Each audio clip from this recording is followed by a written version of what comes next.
停火协议未落笔，乌俄战场已狼烟四起，中东再掀战火。美军与以色列密集打击，胡塞武装遭受重创，美英战备沦为战利品。乌军失守库尔斯克 M1 战车与先进武器落入俄军，库尔斯克战役豪赌，乌军生路仅剩一条。北约秘书长承认，欧美终将恢复对俄关系。大家好，欢迎收看新冷战情室，请大家先为我们的节目点赞、留言，谢谢大家。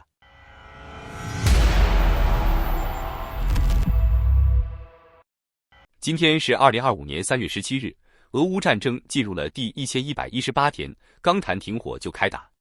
周末，俄乌无人机大战升级，炼油厂、导弹库相继遭袭，双方大规模互袭，目标直指对方的能源和军事设施。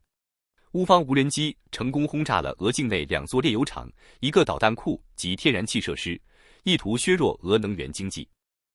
而俄方则派出超过170架无人机狂轰乌克兰14个地区，部分无人机击中基础设施，并造成平民伤亡。双方都宣称成功拦截了大量敌机，但冲突的烈度和无人机战的重要性已昭然若揭。令人玩味的是，这场无人机大战发生的时间点颇具戏剧性。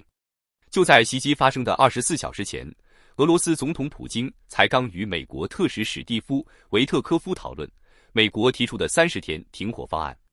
此外，乌克兰与美国还曾发表同意临时停火的加沙声明。原本看似有降温的趋势，结果双方却在周末不约而同地投入了无人机大战，这究竟是意外还是某种政治信号？根据乌军消息，俄罗斯此次出动了178架 Shahed 无人机和2枚伊斯坎德尔 M 弹道导弹，而俄国防部则报告称，乌克兰派出126架无人机袭击俄境，双方都试图在空中战场上占据上风。乌克兰方面表示，他们不仅成功拦截了大部分俄军无人机，还对俄境内多个关键目标进行了精准打击。而俄罗斯则声称，在莫斯科上空成功击落4架乌克兰无人机，并在多个州拦截了其他来袭目标。俄无人机群狂袭乌克兰14地区，乌军反制缴获168架。3月15日下午，俄罗斯从多个方向发动无人机袭击，乌克兰的14个地区成为攻击目标，包括哈尔科夫、基辅、顿涅茨克等多个重要城市。乌军的防空系统紧急启动，各种武器齐上阵。据统计，乌军成功摧毁了130架俄罗斯无人机，并通过电子战手段使38架无人机失去控制，直接降落，成为乌军的战利品。不过，仍有部分无人机突破防线，造成了一定程度的破坏。在第聂伯罗彼得罗夫斯克地区，基础设施受损，部分铁路电力供应中断；在敖德萨，一栋私人住宅被毁，一辆汽车受损，甚至有平民被碎玻璃击伤送医。乌克兰无人机突袭俄军后方导弹库、炼油厂、天然气站，连环爆炸。乌克兰的反击可谓直击俄军痛点。乌军无人机成功突袭了俄罗斯的多个重要军事及能源目标。导弹库，乌克兰无人机袭击了别尔哥罗德州一处存放 S-300 和 S-400 防空导弹的野战仓库，导致弹药连续爆炸半小时。炼油厂，伏尔加格勒的卢克石油炼油厂和克拉斯诺达尔州图阿普谢炼油厂遭无人机袭击，引发大火，浓烟滚滚。天然气设施，坦波夫州和萨拉托夫州的2个天然气压缩站也被击中，影响能源供应。莫斯科时报称，这些袭击发生在俄罗斯6个地区。俄军虽然声称击落了大量乌克兰无人机，但能源和军工产业受到的损失显然不小。俄乌无人机战进入新阶段，能源与后勤成关键。自2022年俄乌战争爆发以来，乌克兰持续利用无人机攻击俄罗斯的军事和能源设施。而近几个月来，乌克兰更是加强了对俄能源基础设施的打击，目标直指莫斯科的经济命脉。乌克兰的无人机袭击不仅影响俄罗斯国内能源供应，还对军队燃料补给造成冲击。如今，连远在数百公里外的石油管道和炼油厂都未能幸免。这场无人机大战究竟是短暂的加剧，还是俄乌冲突进入了一个全新的战术阶段？这场没有硝烟的高科技战斗，或许才刚刚拉开序幕。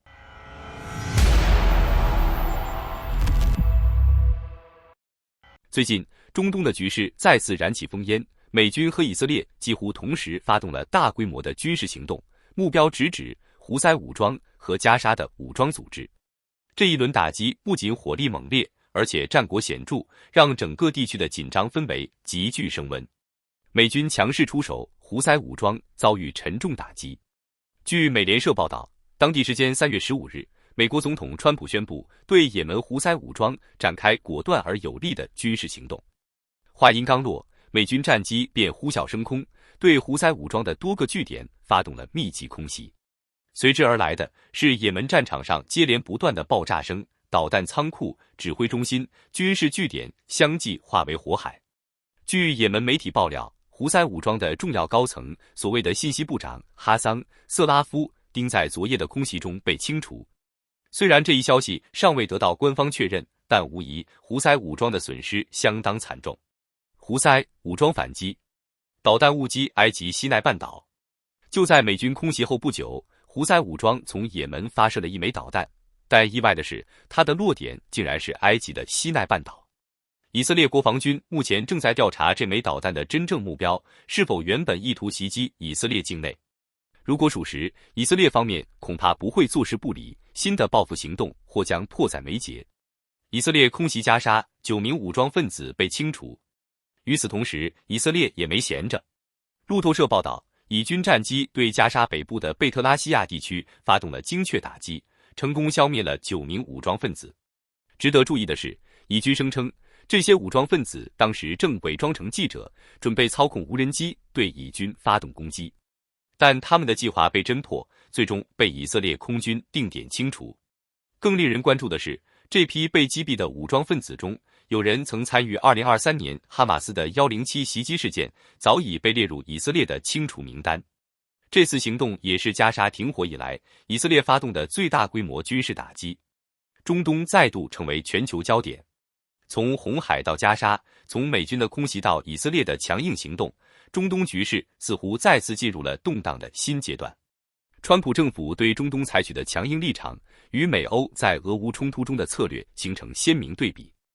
而在这样的局势下，胡塞武装、哈马斯以及背后的大国角力，都让未来的中东局势充满了更多的不确定性。接下来的中东会不会成为全球关注的新核心？美国和以色列还会不会进一步加大打击力度？你怎么看这次中东局势的急剧升温？欢迎在评论区留言，一起探讨。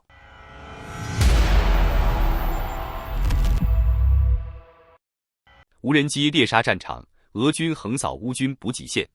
富比士杂志报道，俄罗斯国营媒体曝光了一场惊心动魄的无人机袭击战。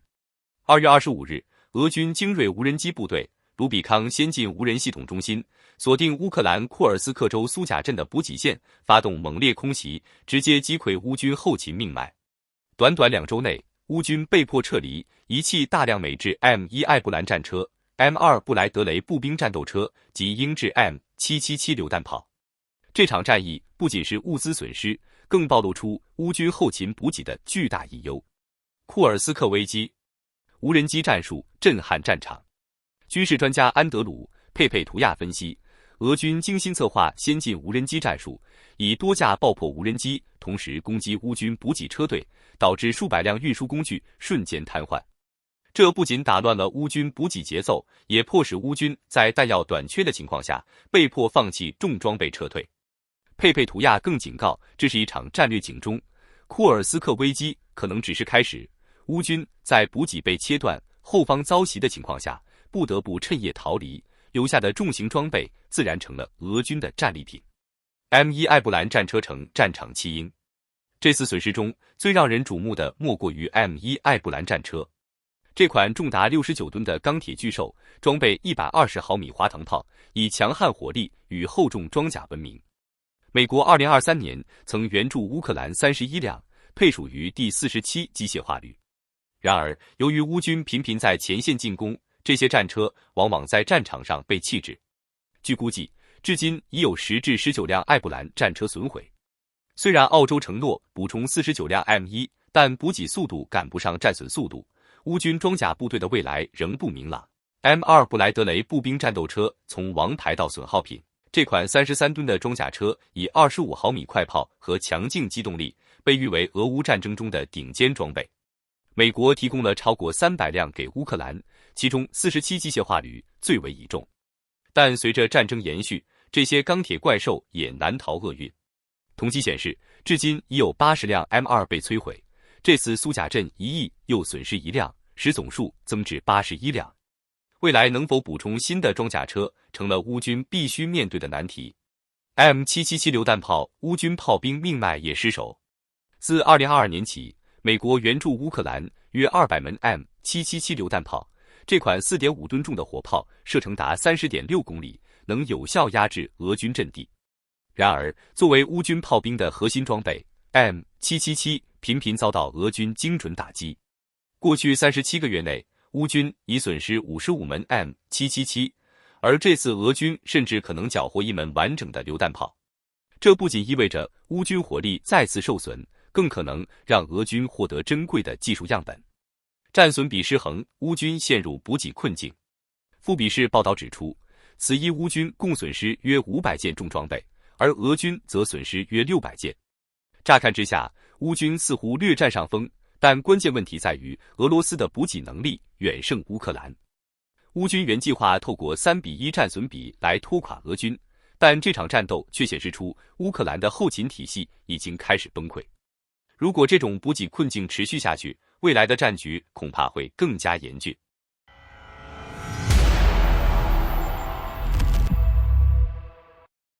2024年8月，乌克兰闪电突击俄国库尔斯克地区，试图以占领俄国领土的方式来加大谈判筹码。然而，随着俄军的猛烈反扑，乌军的计划逐渐演变成一场豪赌，最终陷入生死存亡的困境。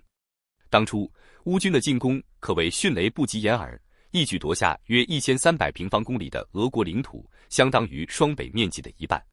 然而，随着战局发展，乌军在库尔斯克的防线逐渐被俄军压缩，最终形成了一条狭窄的楔形战线，陷入三面受敌的险境。三面包围，乌军撤退惊险万分，在俄军不断收紧包围圈的情况下，乌军士兵如卡里亚金等人被迫进行大规模撤离。我们让一个士兵带着机枪坐在卡车后方，试图击落头顶的俄军无人机。然后我们开启干扰器，画了个十字架，便开始撤离。最重要的是，赶紧离开，卡里亚金回忆道。由于主要道路经常受到俄军炮火覆盖，许多乌军士兵只能步行数十公里，才得以搭上撤退车辆。整个撤退过程宛如一场生死竞赛，每一次行动都伴随着死亡的威胁。补给线崩溃，乌军陷入绝境。乌军撤退过程中，意外状况频传。例如，乌军发现他们依赖的星链在俄国境内无法使用，导致情报链断裂，行动变得异常困难。更严重的是，俄军逐渐掌握乌军的补给路线，并开始使用无人机精准狙击补给车队。去年12月底，我们的补给路线只剩下一条，结果一辆补给车被俄军无人机击中。这意味着我们的后勤支援彻底完蛋了，卡里亚金表示。随后，俄军开始无差别轰炸一切移动目标。乌军不仅陷入弹药短缺、伤兵难以后送的困境，甚至有部队被困壕沟数周，无法动弹。朝鲜军驻俄反攻乌军生还率仅5成。2024年12月，战场出现了新的变数，朝鲜军正式投入俄军战场，成为反攻乌军的关键力量。俄军通常是小股部队行动，3人一组在树丛间移动，但朝鲜军完全不同。他们一次就是140到150人一起冲锋，目标明显的不得了。卡里亚金描述，尽管朝鲜军刚开始时并不适应战场环境，但适应速度极快，迅速成为俄军反攻的重要助力。到了2025年2月，乌军的撤退变得更加困难，仅剩的一条退路时常遭受俄军炮火攻击，撤退成功率仅剩50%。一名乌克兰指挥官检测到，每当朝军被乌军封杀，背后立即会有更多大量补充，尤其在乌军挡住其一次进击时，俄军马上出动无人机进行绝对打击，使乌军保卫线难以持续。俄罗斯所使用的无人机在此次战争中发挥重要作用。据俄罗斯国防部签发的讯息，俄军已开发出不受电波干扰的新型有线无人机，最大操控距离25公里。这些无人机能够在地面体系的指挥下进行专门打击，用于射多个战场。目前，俄军以降低供应线的食物和营养品，致使乌军之前经营的供应线自从需离开。而在唯一对对存活的战场上，乌军选择了撤退，以避免更大死伤。这场战役并非所有人都能幸运活着回去，卡里亚金沉痛地说。库尔斯克战役一场战略豪赌。回顾这场战役，乌军确实曾在战术上取得成功，但整体战略目标却未能实现。军事分析师科夫曼指出，乌军在库尔斯克的进攻无疑是一场赌博，尽管初期有所斩获，但并未改变战争的大局。然而，卡里亚金仍然认为这场战役并非完全徒劳。乌军成功争取了时间，使苏梅地区的防御工事得以加强，并促成了部分战俘交换。最终，这场战役证明了一个残酷的现实：战争从来不是一场单纯的胜负对决，而是生与死的考验。在战场上，每一次决策都可能成为生死分界线，而在这场赌局中，乌军付出的代价无比沉重。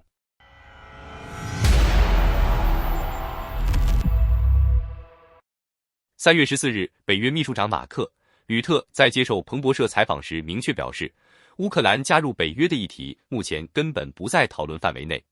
他直言，乌克兰的北约会员资格免谈，并强调，任何与乌克兰安全保障有关的谈判，只有在达成和平协议或停火后才可能进行。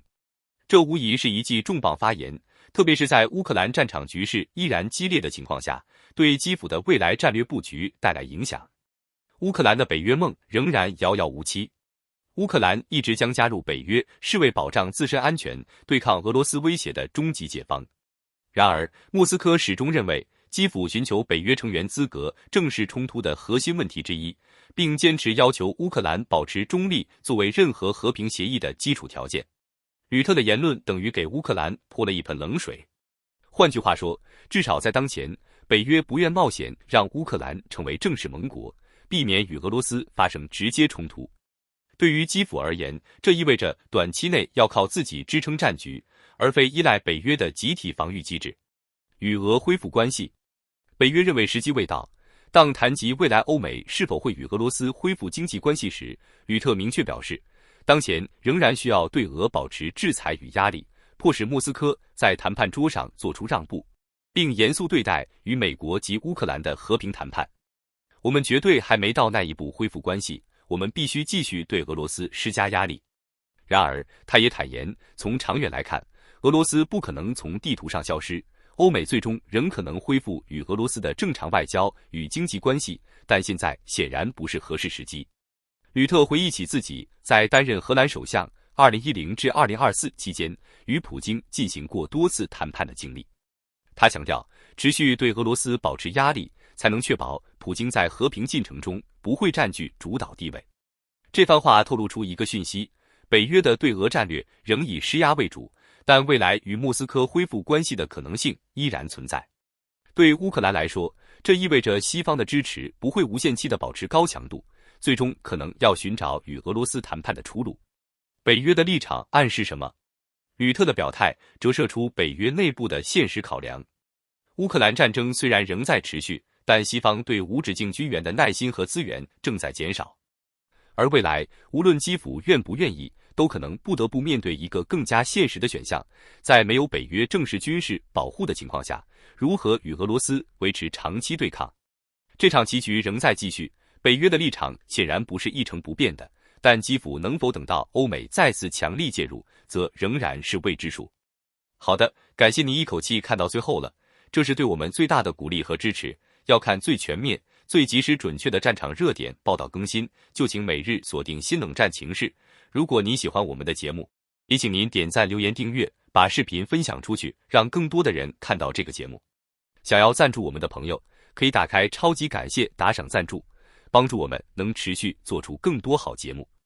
谢谢大家。